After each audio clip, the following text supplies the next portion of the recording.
नमस्कार, जय हिंद दोस्तों, welcome back to the channel. I hope मेरे सारे शेयर भाई बिल्कुल ही बढ़िया होंगे और मज़े आ रहे होंगे। आज की वीडियो में बात करने वाला हूँ आपसे 7 सीटर कार्स के बारे में। रिसेंटली रेनो की ड्राइवर फेसलिफ्ट आ गई है और काफ़ी अच्छी लग रही है, प्रीमियम लग रही है और हमें क्वेश्चन्स आने लगे, ईमेल्स भी आए, कमेंट्स भी आए कि यार एक बार 7 सीटर के बारे में बात कर लेते हैं, तो हम आपकी सेवा में हाज़िर हैं। एक इम्पोर्टेंट चीज़ मैं आपको बताना चाह रहा था दोस्तों, हम लोग 90,000 सब्सक्राइबर्स पे पहुँच चुके हैं आप लोगों के सपोर्ट और प्यार से, तो उसे बरकरार रखिए। और कुछ लोग पूछ रहे थे कि लाइव कब से आना शुरू करोगे क्योंकि कई सारे लोगों के कमेंट्स ऐसे होते हैं, जिनका कमेंट पे आंसर देना थोड़ा मुश्किल हो जाता है क्योंकि बहुत बड़े-बड़े क्वेश्चन्स होते हैं आप लोगों के। So as soon as we reach 1 lakh subscribers तो वहाँ पे लाइव आना स्टार्ट हो जाऊँगा मैं, जहाँ पे रियल टाइम आप लोगों के जो कार बाइंग क्वेश्चन्स हैं, उसको हम आंसर करेंगे। यानी कि मैं खुद लाइव आके आप लोगों के साथ आपसे बात करके उसको आंसर करना पसंद करूँगा। तो आज के सेशन में 3 कार्स के बारे में बात करने वाले हैं, रेनो ट्राइबर, मारुति आर्टिका और साथ ही में किया कारेंस क्लैविस। तो चलिए फटाफट से फिर वीडियो को स्टार्ट करते हैं, लेट्स गो। देखिए अगर इन तीनों कार्स के आप प्राइसिंग देखोगे ना तो ये 3-3 लाख के गैप में है। फॉर एग्जांपल 7,15,000 रुपए में आपको रेनो ट्राइबर देखने को मिलती है, देन उसके बाद 10,40,000 के आसपास you get Maruti Ertiga, then for 13,40,000 something आपको किया कारेंस क्लैविस मिलती है। सो यानी कि इनका जो टिपिकल रेंज है आप 3-3 लाख का डिफरेंस मान के चलिए। अब कई बार हमारे माइंड में ऐसा आता है क्योंकि रेनो ट्राइबर जो न्यू आई है that is looking really premium. काफ़ी अच्छा उसका जो एक्सटीरियर का लेआउट है, रोड प्रेजेंस है उसको कर दिया है और कई बार ऐसा मन में भी आता है कि यार 7 लाख रुपए के अंदर हमें ऑन रोड एक 7 सीटर कार मिल रही है। तो कई बार माइंड में ये भी आता है कि यार ये डील इतनी ईज़ी क्यों है? इतनी अच्छी डील क्यों है? जबकि मारुति आर्टिगा 7 सीटर या फिर एक्सेल 6 के आप प्राइसेज़ देखते हो तो 10 लाख से ऊपर ही है एंड क्लैविस तो ऑब्वियसली और ऊपर। अब क्योंकि मैंने इन सारी कार्स को चलाया हुआ है, मैं आपको रियलिटी बताऊँगा क्योंकि जो ड्राइवर आई है इसके अंदर जो सबसे ज़्यादा चेंजेज़ हुए हैं, वो कार की मॉडिफ़िकेशन या डिज़ाइनिंग के अंदर हुए हैं। यानी कि कार का कोई भी ऐसा एस्थेटिक नहीं बदला है, जहाँ पे कोई इंजन, पावर कार की माइलेज या फिर कार की कोई डायमेंशन का size, ground clearance, boot, everything is intact. वहाँ पे कोई भी बदलाव नहीं है। इट इज़ जस्ट दैट कि जो फेसलिफ्ट में होता है, माइनर अपडेट किए गए हैं और लाइट्स वगैरह एलईडी कर दी एक्सेट्रा, एक्सेट्रा। और जो मेन हाइलाइट है कार का लोगो अब 3D चेंज हो गया है। सबसे पहले स्टार्ट करते हैं कार के डायमेंशंस के बारे में क्योंकि 7 सीटर सुन के हम अक्सर एक्साइटेड हो जाते हैं कि यार जो भी है 7 लाख की 7 सीटर है, ले लेते हैं। तो एक बार समझने की कोशिश करते हैं। ट्राइबर जो है एक कॉम्पैक्ट 7 सीटर है। जैसे कॉम्पैक्ट एसयूवी होती है, एसयूवी एक्चुअल में बड़ी कार होती है और कॉम्पैक्ट एसयूवी, एसयूवी जैसा छोटा वर्ज़न होता है। तो ये एक कॉम्पैक्ट 7 सीटर है क्योंकि ये 4000 एमएम के अंडर आती है, यानी कि 4 मीटर की 7 सीटर कार है। नॉर्मली जो 4 मीटर की कार्स होती हैं, वो ज़्यादातर 5 सीटर ही होती हैं, बट इसमें जो स्पेस मैनेजमेंट है, कुछ इस तरीके से करा गया है कि आपको यहाँ पे 7 सीट अरेंज करके दे रहे हैं। अब यहाँ पे मैं एक क्वेश्चन का आंसर दे दूँ कि ट्राइबर में टर्बो इंजन आएगा, नहीं आएगा? तो रिसेंटली जो रेनो के सीईओ हैं या फिर जो मार्केटिंग हेड है, उनकी तरफ से एक कम्युनिकेशन आया है कि जो इसकी चेसिस है या फिर जिस तरीके का प्लेटफ़ॉर्म यूज़ हो रहा है रेनो ट्राइबर में, इट डज़ नॉट अलाउ कि मॉडिफ़िकेशंस इंजन में वो ज़्यादा कुछ कर पाएँ। तो टर्बो के चांसेस बहुत ज़्यादा मुश्किल है। तो ये जैसे आ रही थी 1 लीटर एनए इंजन में वही आपको ऑप्शन मिलेगा। फिलहाल इसमें टर्बो नहीं आने वाला है। नेक्स्ट बात करते हैं अगर आप डायमेंशंस वाइज़ देखते हो आर्टिगा, सो एक्चुअली में इट्स 4300 एमएम कार अप्रॉक्सिमेटली और 4300 एमएम एक डिसेंट साइज़ माना जाता है, एक एंट्री लेवल माना जाता है 7 सीटर के हिसाब से। और अगर आप कैरेंस क्लाविस को देखते हो दैट इज़ 4550 एमएम यानी कि 4550, तो ये तो बिल्कुल डिसेंट जो एक्चुअल में साइज़ होना चाहिए 7 सीटर का, वो है। इनफैक्ट अगर आप विड्थ भी देखते हो तो जो कार की चौड़ाई है, जो 3 लोगों का एक्चुअल में कम्फर्ट आना चाहिए 7 सीटर के हिसाब से, वो आपको क्लाविस में मिलता है, उससे थोड़ा-सा कम आर्टिका में, सबसे कम स्पेस आपको मिलेगा ट्राइबर में। नेक्स्ट बात करते हैं व्हील बेस के बारे में। व्हील बेस क्या होता है कि जब लोग पीछे बैठेंगे, 7 सीटर कार आपने ले ली या 5 सीटर ले ली, तो बैठने के बाद जो सीट और पैर के बीच का स्पेस होता है, वो कितना लॉजिकल है। अगर आप रेनो ट्राइबर का व्हील बेस देखते हो, इट इज़ 2636 एमएम यानी कि 2636 एमएम का है। कंपैरेटिवली आर्टिगा में आपको 2700 एमएम का व्हील बेस मिलता है। एक्चुअली इट्स 2740 एमएम 2740 और उसके बाद 2780 एमएम आपको मिलता है जो कि हाईएस्ट है, close to 2800 MM that is Kia Clavis. तो यानी कि सबसे ज़्यादा जो लॉजिकल है, वो आपको मिल रहा है क्लाविस के अंदर। उसके बाद जो डिसेंट एक एक्सेप्टेबल रेंज है कि हाँ भाई थोड़ा-सा लंबे टूर पे आप परेशान नहीं होगे, दैट इज़ आर्टिका। उसके बाद जो एक मैनेजेबल व्हील बेस है कि हाँ भाई ठीक है, क्योंकि देखो 2600 एमएम का व्हील बेस तो जो 5 सीटर अपनी 3XO आती है, क्रेटा आती है, इनमें भी आपको मिल जाता है। तो आप खुद समझदार हो, थोड़ा इमेजिन कर सकते हो कि कितना कंफर्टेबली आप बैठ पाओगे। तो यहाँ पे हमने डायमेंशंस की बात कर ली है, आपको रियलाइज़ हो रहा होगा कि इतना स्पेस मैनेजमेंट किस तरीके से किया हुआ है ट्राइबर में, आर्टिका में और क्लाविस में। इनफैक्ट ज़्यादातर लोग तो ड्राइवर के केस में क्या करते हैं, अपनी रूफ पे कार की बैग्स वगैरह रखते हैं, क्योंकि बूट स्पेस में अक्सर वहाँ पे इश्यूज़ आ ही जाते हैं। 7 सीटर की वजह से ज़्यादा स्पेस बचता नहीं है। नेक्स्ट अब बात करते हैं फाइनली इस कार के इंजन के बारे में। इंजन ही वो चीज़ है जिसकी वजह से थोड़ा-सा सोचने पे इंसान मजबूर हो जाता है। 7 सीटर कार में 71 बीएचपी पावर का आपको इंजन देखने को मिलता है। ये हम बात कर रहे हैं पेट्रोल की। अब दोस्तों मैं आपको बता दूँ कि अगर आप नॉर्मल कार्स देखते हो, फॉर एग्ज़ाम्पल बलिनो हो गई, टाटा पंच हो गई, एक्सेट्रा, एक्सेट्रा। इन कार्स के अंदर भी आपको ईज़िली 88 से 90 बीएचपी के आस-पास पावर मिलती है, जो कि 5 सीटर होती है और हैचबैक्स होती है। तो यहाँ पे आप थोड़ा-सा अनुमान लगा पा रहे होंगे कि एक 7 सीटर कार जिसका 71 बीएचपी पावर है और कंपैरेटिवली जो इंडिया में नॉर्मल हैचबैक्स आती है, वो आपको 90-88 के आस-पास पावर देती है। तो यहाँ पे आपके मन में आ सकता है, तो क्या ड्राइवर एक बेकार कार है? क्या वो मेरे लिए नहीं है? क्या वो नहीं जाएगी 130, 40, 150 तक? तो मैं आपको बता दूँ कि ड्राइवर चली जाती है, 100 के ऊपर जाती है, 150 पे भी जाती है। बट डिफरेंस आता है कि कितनी देर में गई, जो लोग नहीं समझते हैं। फॉर एग्ज़ाम्पल जितनी जल्दी आपकी आर्टिगा पहुँचेगी 100 पे, उतनी जल्दी आपकी ड्राइवर नहीं पहुँचेगी। मैंने एक बार इसका 0 टू 100 करा था, मुझे लगता है इसको आराम से 18 से 20 सेकंड के आस-पास लग जाते हैं, 100 तक पहुँचते-पहुँचते। और अगर आपको इसको 140, 150 तक पहुँचाना है, तो जो आपका आरपीएम है, ये अपनी फुल पोटेंशियल पे चलेगी, तब जाकर वहाँ पहुँचेगी। यानी पूरा आरपीएम आपका यूटिलाइज़ हो जाएगा मीटर में। फिर आप इमेजिन कर लो क्या ही माइलेज आएगी और क्या ही कार की एज रहेगी। इस तरीके से कार को चलाना कोई समझदारी नहीं होती कि बिल्कुल ही कार का टैटू खींच के दबा रहे हो आप।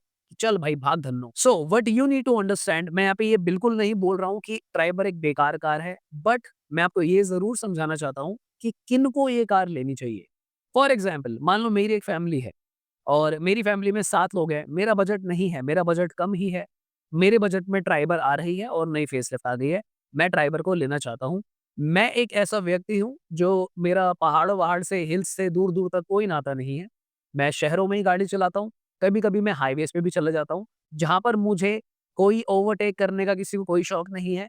मैं 80-100 पे भी रेव करके खुश हूँ और मेरी जो कार है काफ़ी ज़्यादा नहीं चलती है, हम लोग वीकली कभी-कभी निकालते हैं और हम लोग ये लगा लो कि महीने में चला लेते हैं 2000-3000 किलोमीटर के आसपास। तो यानी कि अगर आप एक ड्राइव एंथुसियास्ट नहीं हो, आपको खाली एक यूटिलिटी चाहिए, लाइक आपको बेसिक्स चाहिए कि आपके घर में एक कार है because that's a good looking car now. Car में फीचर्स अच्छे हैं, but don't expect a lot of power, don't expect कि माइलेज आपको बहुत अच्छी आ जाएगी। इट डिपेंड्स, कभी-कभी आपको अच्छी माइलेज भी दे देगी। पर अगर आप इसी कार को भगाने लग जाओगे, किसी से रेस लगाने लग जाओगे या फिर अगर आप इसको हिल्स पे लेकर जाते हो, डू नॉट एक्सपेक्ट कि बहुत अच्छी माइलेज आएगी आपको 5-7 लोग जब आपकी कार में बैठे हों। इवन मैं आपको ये भी बता दूँ कि ये कार 7 एडल्ट्स के लिए बिल्कुल भी नहीं है। This car is good for, जो मुझे समझ में आता है, 4 एडल्ट एंड 3 माइनर्स, यानी कि 4 हट्टे-कट्टे लोग और 3 आपके अगर फैमिली में 1 टीनेजर है, 2 बच्चे हैं, this is a really good car. पर अगर आप सोचो कि भाई भारी भरकम लोग आप बिठाओगे इसमें साथ, so this will a bit of tough task. अभी हम थोड़े से और फैक्टर्स के बारे में बात करेंगे, value for money factor, resale factor etcetera. अभी हमने बस इंजन की बात करी है। एक बार पहले आर्टिका और क्लाविस के बारे में भी बात कर लेते हैं। देखो आर्टिका जो है एक बहुत ही अमेजिंग एंड देश की बेस्ट 7 सीटर कार है। पर अगर आप इसके सेल्स के आंकड़े देखते हो, इसकी रोड पे जो अवेलेबिलिटी देखते हो, आपको काफ़ी दिखेगी आर्टिका, क्योंकि इस कार ने अपने आप को जस्टिफाई करा है। अगर आपका टाइट बजट है, so Ertiga is really a value for money product. क्यों? क्योंकि इसके अंदर आपको 1500 सीसी का मारुति इंजन मिलता है। हालाँकि उसमें आता 1462 सीसी है, अगर हम एक्चुअल पावर की बात करें। वो आई थिंक उसके क्या रीज़न है, आई डोंट नो, माइलेज की वज़ह से कम किया हो या क्या सीन है। बट 7 सीटर कार के हिसाब से जो कार की एक एक्सेप्टेबल डायमेंशंस होनी चाहिए, व्हील बेस होना चाहिए या कार में जो पावर होनी चाहिए, उस केस में आर्टिगा जो है आपके लिए सूटेबल हो सकती है। Let's take an example two, अब मेरी जो फैमिली है, हम अपने आप को उस कैटेगरी में लाते हैं कि हम हर 3, 4, 5, 6 महीने में, साल में हिल्स पे जाना पसंद करते हैं और हम लोग हाईवेज़ पे भी चाहते हैं कि गाड़ी आराम से 140-50 पे चल पाए और ये नहीं कि पूरी पोटेंशियल पे ही चल रही है, इंजन रगड़ा जा रहा है, नहीं।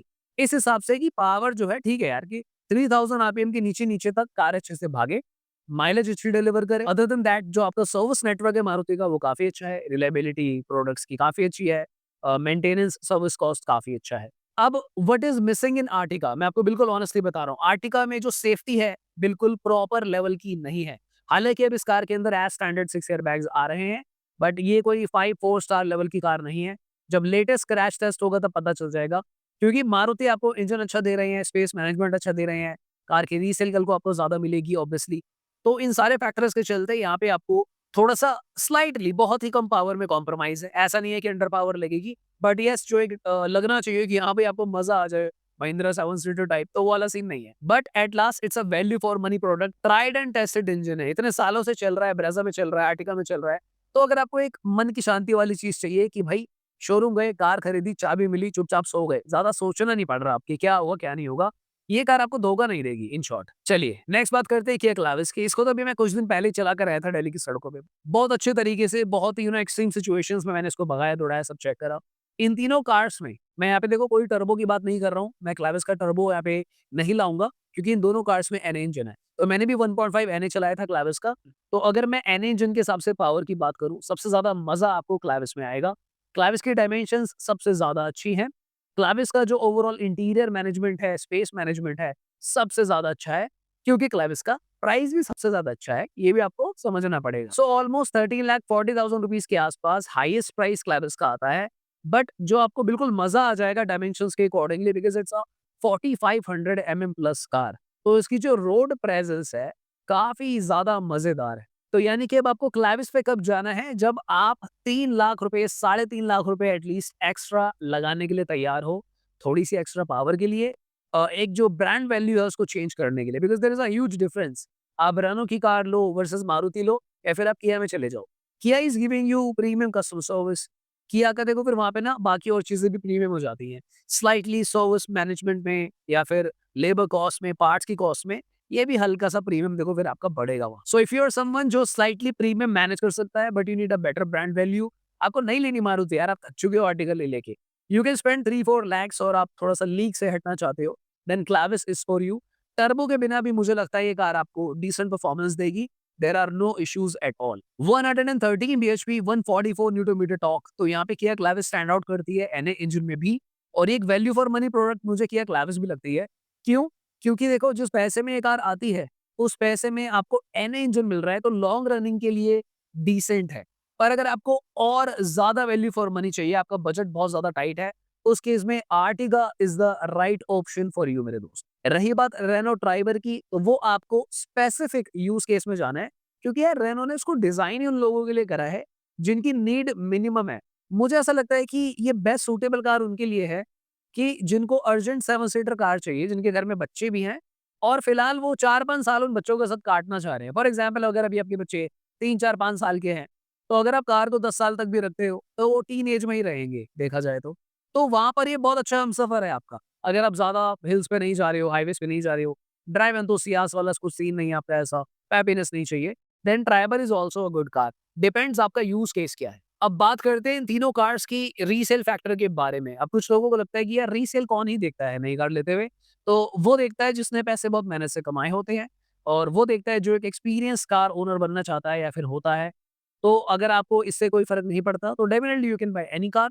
बाय एनी चांस अगर आपको फ़र्क पड़ता हो तो आर्टिगा की जो रीसेल वैल्यू है काफ़ी ज़्यादा है। उसका रीज़न बहुत सिंपल है कि आपकी जो नॉन कमर्शियल कार भी होगी ना उसको कोई ना कोई खरीद लेगा, कार डीलर या फिर जो भी होते हैं, फॉर एग्ज़ाम्पल आपके ट्रैवल वाले, और इसको वो फिर भी ट्रैवल में यूज़ कर लेंगे तो कभी भी बिक जाती है, बहुत अच्छा पैसा मिलता है आपकी आर्टिगा का। उसके बाद डेफिनिटली क्लाविस की रीसेल मार्केट मुझे लगता है काफ़ी अच्छी बनेगी। उसका रीज़न ये है it's a bigger car under 14 lakh rupees के आसपास, तो इसका रीसेल मार्केट अच्छा बनेगा। ट्राइबर की रीसेल जो है नॉर्मल बिलो एवरेज है, मतलब उतना आप एक्सपेक्ट नहीं कर सकते आपकी बहुत अच्छा पैसा मिलेगा।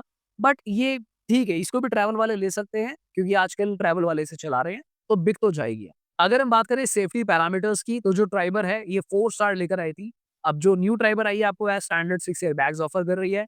मारुति ने भी कॉम्पिटिशन में आके एज़ स्टैंडर्ड 6 एयरबैग्स कर दिए हैं आर्टिगा में, और क्लेविस में तो अभी आ ही रहे हैं 6 एयरबैग्स, और क्लेविस का कोई टेस्ट हुआ नहीं है। So we can't say anything. Syros का 5 स्टार आया था, तो लेट्स सी कि क्लेविस का क्या आता है। सो सही मायने में अगर देखा जाए तो ट्राइबर किन के लिए है? जिनको लगता है कि आने वाले सालों में आपकी इनकम बढ़ सकती है, बाद में आप चेंज कर सकते हो, या फिर अभी आपकी फैमिली में जो 7 लोग हैं उनमें से कुछ बच्चे भी हैं, you can manage the space. आप लोग इतने ड्राइव एंथुसियास्ट नहीं हो, आप लोगों को नहीं भगानी गाड़ी, कोई बात नहीं, अगर वो 100 पे धीरे-धीरे भी जाती है, that's okay, you are a family person, और आप वक़्त के साथ-साथ मे बी इसे बाद में देखोगे, you don't care about resale etcetera, that is totally okay. Ertiga किन्हें लेनी चाहिए? जिनको एक वैल्यू फॉर मनी प्रोडक्ट चाहिए, हाथ बहुत टाइट है, and you want a good engine, decent engine, पहाड़ों पे जाना हो, कहीं जाना हो, ट्रिपें मारनी हो, माइलेज अच्छी चाहिए हो, रीसेल चाहिए हो, स्पेस मैनेजमेंट बेटर हो, टायर प्रोफाइल एक्सेट्रा सब कुछ ए नंबर हो, तो उस केस में आप आर्टिका की तरफ जा सकते हो। प्रीमियमनेस थोड़ी-सी कम मिलेगी, बट दैट इज़ एक्सेप्टेबल। ये सेल्स फिगर के अकॉर्डिंगली ये मैं नहीं बोल रहा हूँ, क्योंकि आर्टिका सेल्स अ लॉट इसी फैक्टर की वजह से। किया क्लैरिस किनको लेनी चाहिए? अगर आपका जो फाइनेंशियल प्रोफाइल है that is quite stable, you are willing to spend कि भाई कोई बात नहीं 3 साढ़े 3 लाख ऊपर लगा देते हैं। मेरी सोशल इमेज का सवाल है कि भाई साहब फलना जी मिस्टर ने ये वाली कार ली है किया क्लैरिस दैट साउंड्स डिसेंट। तो उस केस में आपको किया क्लैरिस की तरफ जाना चाहिए टू मेंटेन योर रेपुटेशन, और कार भी अच्छी है बिकॉज़ एनए इंजन है, तो उतना ज़्यादा मेंटेनेंस का इश्यू भी नहीं आएगा डेफिनेट। सो आई होप हमने इस वीडियो में आप लोगों को जो भी आपके माइंड में क्वेश्चंस होंगे उनको आंसर करने की कोशिश करी है। तो अगर आपके कोई भी क्वेश्चंस हो आप कमेंट कर सकते हो, and please consider subscribing if you find this video helpful. तो फिर आज के लिए इतना ही, मिलते हैं दोबारा किसी और दिन। Thank you so much for watching guys. Bye bye, take care.